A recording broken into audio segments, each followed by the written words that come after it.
Hi Virgos. This is Virgo's Sun, Moon, and Rising, March 2019 reading. Okay, so Virgos, let's talk about this full moon in your sign. Pretty much, honestly, the Virgo super moon, if anybody was able to deal with all that energy, it was you guys. I know that before it,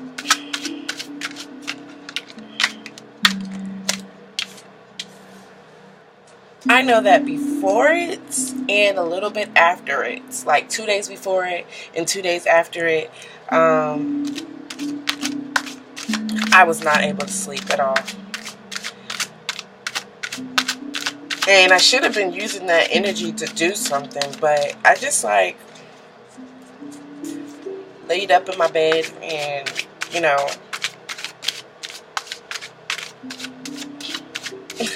looked at tarot reading videos.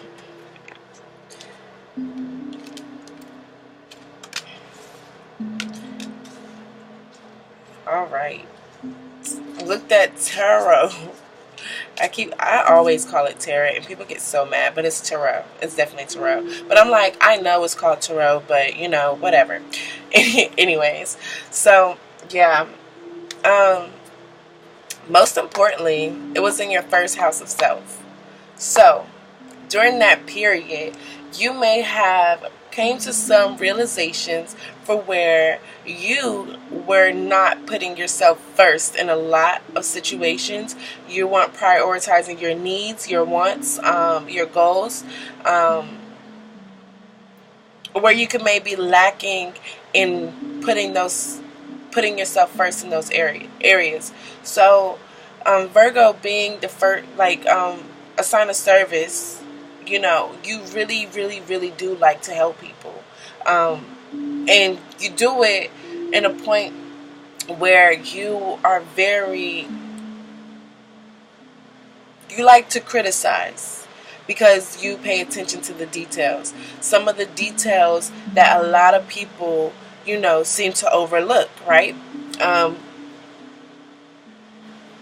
You can look at a forest and be like, oh, look at that tree right there in its leaf. That leaf right there is dead. So now that whole tree is going to be dead very soon. You know what I mean? Like, you pick out those things, and then you're like, oh yeah, well, we need to go in and fix that tree, right now, so that it doesn't kill the whole forest type of thing. You know what I mean?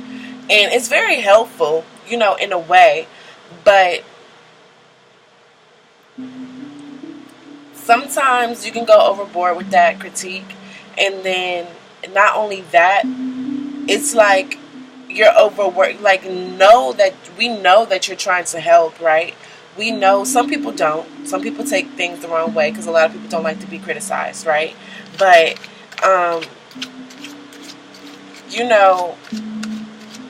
we we are very grateful for that, right? But it could be very draining to you because you're always able to see those details, and you're always able to, point them out to other people.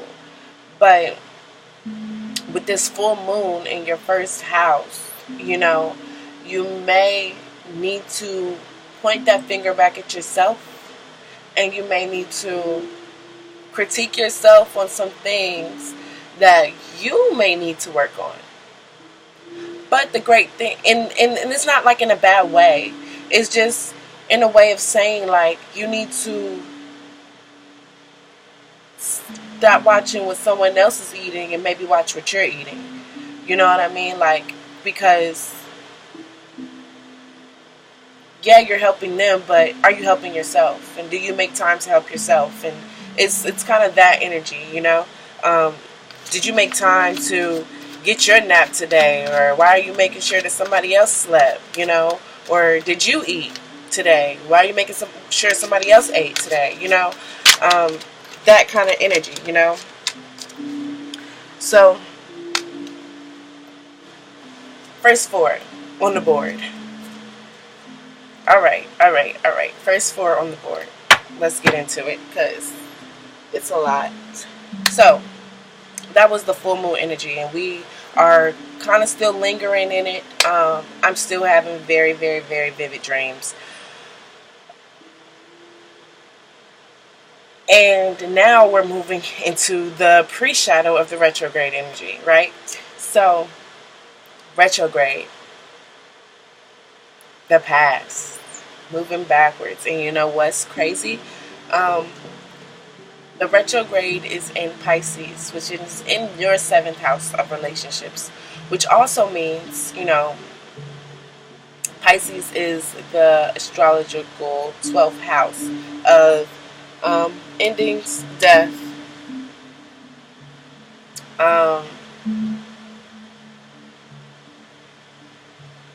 creativity as well,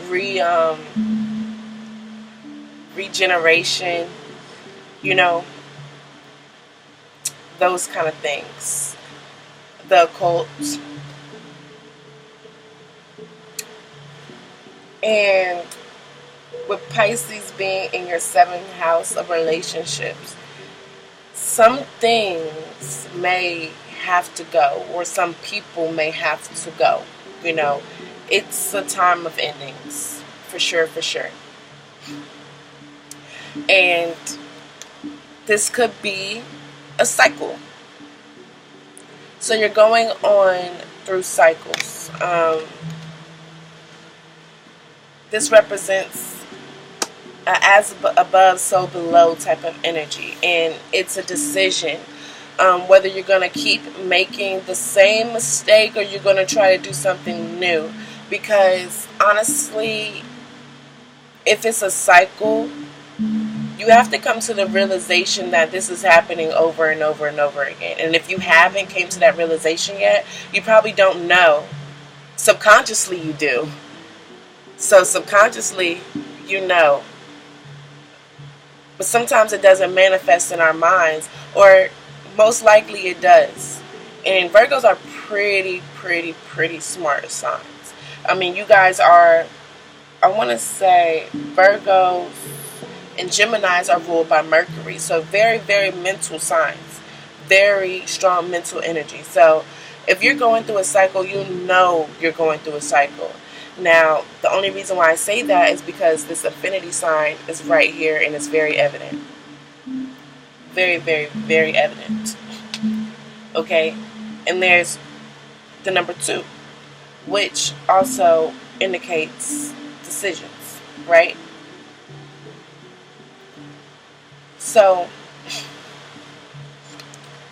you might be going into a period of isolation this retrograde season. Okay?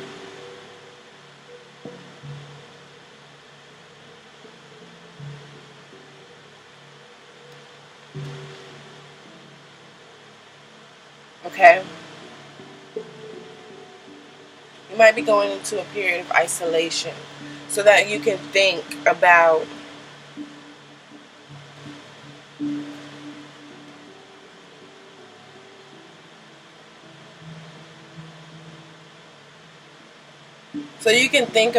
what is going to be lost. Because a lot of people associate crows with death and funerals, you know. So the crow is here to teach you that grief and sorrow from separation and loss often bring the illusion of isolation. So by losing something, you may feel like you're being isolated, but you are being forced to release the past for your highest good. So maybe you're holding on to the past and it's time to release it. You're going through these cycles of holding on to things that happened in the past.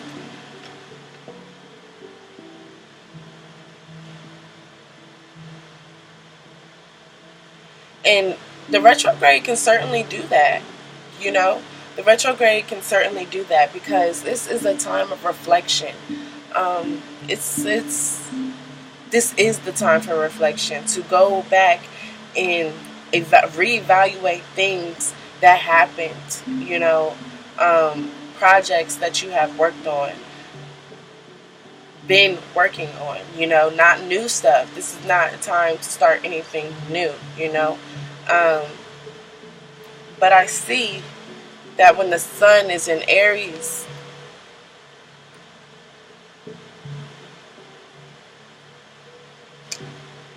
you're going to be most likely delighted, okay? And not only delighted, you're going to be able to let go of those things in the past. And letting go of those things are going to bring you joy.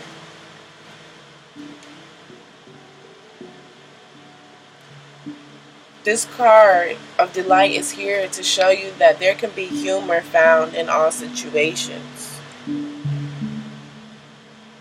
Laughter is the highest vibration. Well, joy, happiness, love is one of the highest vibrations, So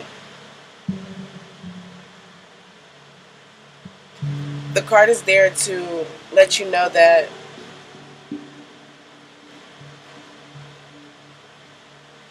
it's a card of upliftment, okay? And it's here to free yourself from your troubles and your woes and your cares so you can fill yourself up with light, okay? This is kind of like, a lot of people are getting this card. I had this card in Pisces. I also had this card in Taurus. It seems like when the sun moves in Aries, a lot of people are kind of happy. Because this Neptune energy from Pisces is very dreamy. It's very not...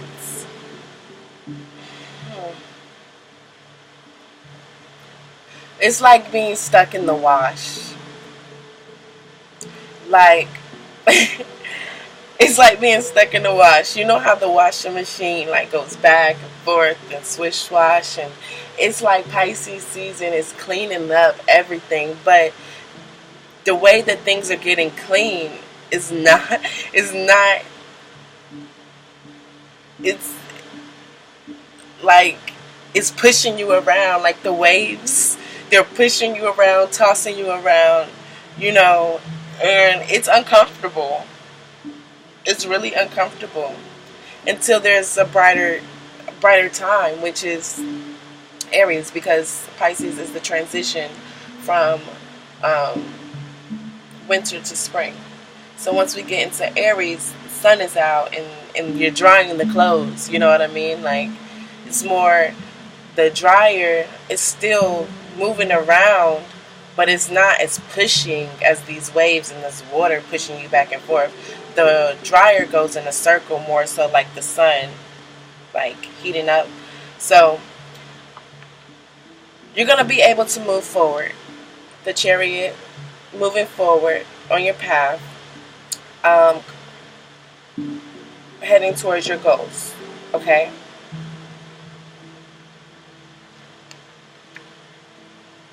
You're going to be able to move forward and out of that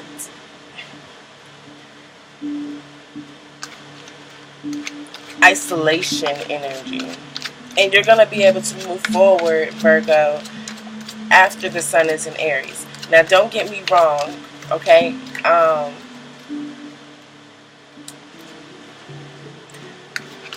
The retrograde doesn't end to the 28th of March, so I would just be careful because the remnants of it still lingers until April. See, illusions. Taurus got that card too, because Uranus is moving inside of Taurus, and there's a lot of things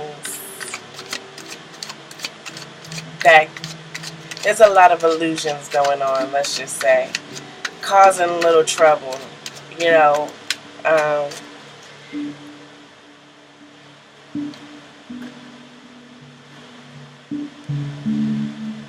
Yeah. We got the Taurus. No, this is Capricorn and Sun. So boundaries. Maybe you need to set some boundaries with someone.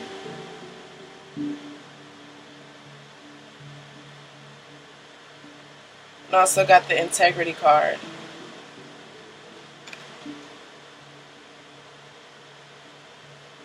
Hmm.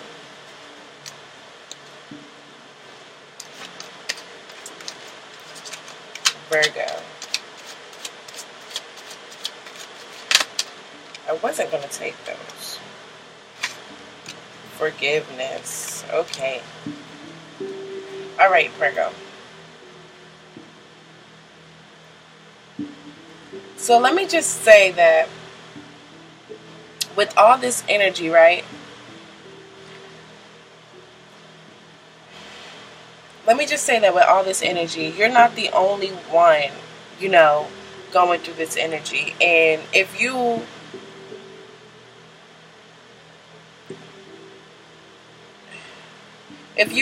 have a Sagittarius sun or moon, or if you have Aries in your chart, or Capricorn in your chart, or maybe dealing with somebody with these elements or whatever um, in their charts, or people who represent this energy, it's important for you to know that this is a difficult time for everybody, okay, Virgo?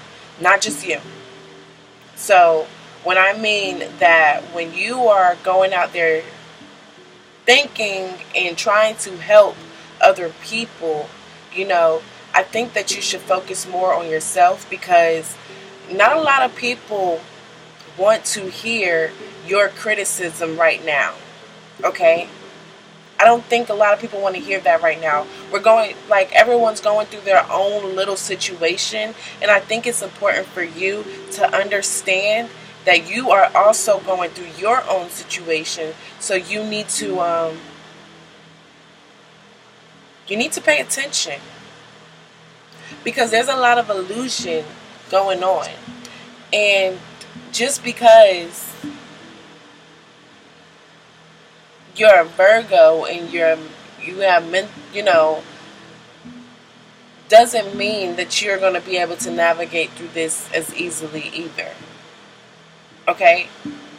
And you may think that you got everything figured out, and you could be wrong. But I do want to say that since it's in the 10, that the illusions they're dissipating. It's coming to an end. Okay? And you may figure that you need to create boundaries, or somebody needs to create boundaries with you, because you could be overbearing, or someone could be overbearing. Someone or something could be overbearing.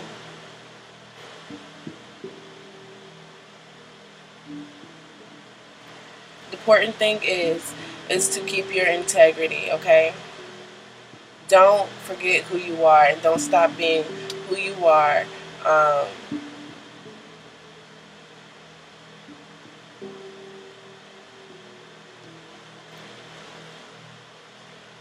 Just be yourself. And I mean, I know that's hard, but at the same time, what I'm saying is hard is the fact that I know you want to help people. So this is just saying, be yourself and express yourself.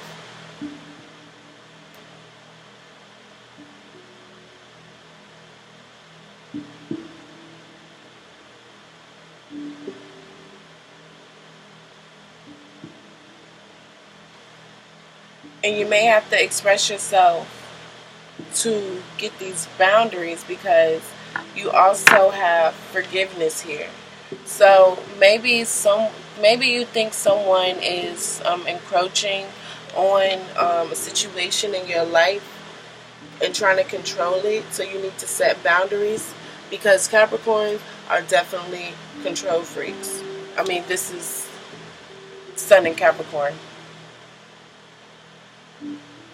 And I mean, like, I mean, like, they're not bad people. They just like to have things under control because they're very practical. It's just, you may have to express that, and you might have to respect yourself, because that's one thing Capricorns do, is they do have respect for themselves. And these are healthy boundaries. You see how they're equal around. This is not like it's not a bad card or anything. It's just that you need to set boundaries,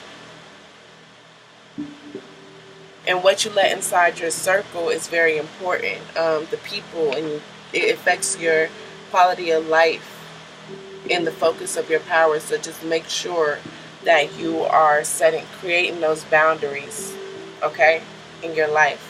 And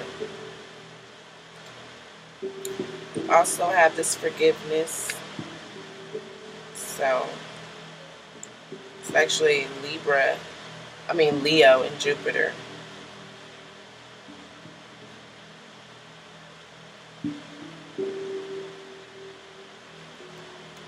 So yeah, like,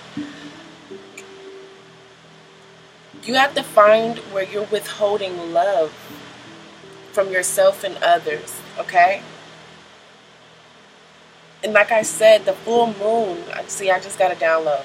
The full moon was in your first house of self, and then you're going into this retrograde in your house, your seventh house of relationships. So maybe you need to create boundaries within yourself so that you can check on yourself. You need to check in on yourself. Make sure you're eating good. Make sure you're getting enough sleep. Make sure you know, people are respecting you. You know, prioritize yourself.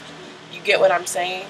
Like, and you may need to express this to other people because they may be so used to you giving and caring and worried about them that when you create this boundary, right,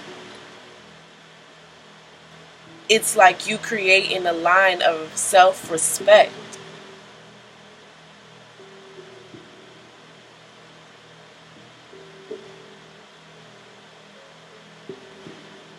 With this forgiveness card, it's letting go of your ego and judgments of others.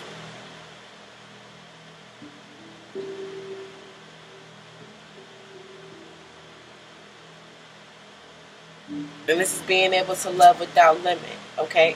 So it's very important that you understand this, okay? It's very important that you understand that this is all for you. Every single card is for you. I do see signs on the board. Signs on the board is Capricorn, Sagittarius, Sun and Moon, Cancer, Aries. It's just pertaining to this retrograde period. It's boundaries within those relationships of people who are taking advantage of you. Giving yourself self-respect, you know, getting back to yourself with this integrity. All of these cards is cards for you, and this is a time of very, very confusing energy, especially with this retrograde. People might come back from the past. Things might come back from the past, or people, or jobs, or friends, you know. But make sure you create those boundaries where you're respecting yourself and you're giving back to yourself, because you need to take the power back in your relationships. Okay? Bottom of the deck is expression.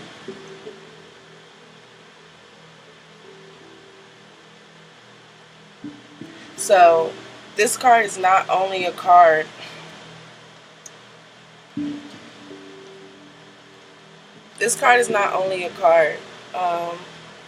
of like expressing yourself.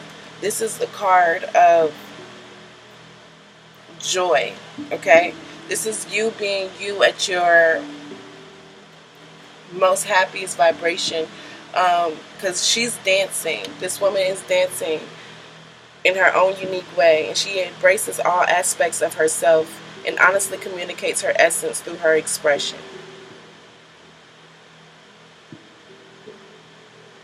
Celebrate the uniqueness of who you are and dance through life, letting your passion light the way. Give yourself full permission to really be who you are without limitation. Fun, beautiful, creative. Let every cell in your body be ignited with your uniqueness and express it into the world. So, I mean, yeah, this is about you, Virgo. And getting back to yourself and loving who you are and being who you are and not caring what anybody has to say, you know? All right, Virgo, that was your March 2019 reading.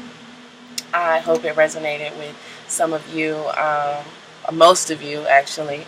Please like, comment, and subscribe. Just remember that the more likes, shares, comments, subscribes, the more the message can reach the masses. So I do appreciate you guys for supporting me so far.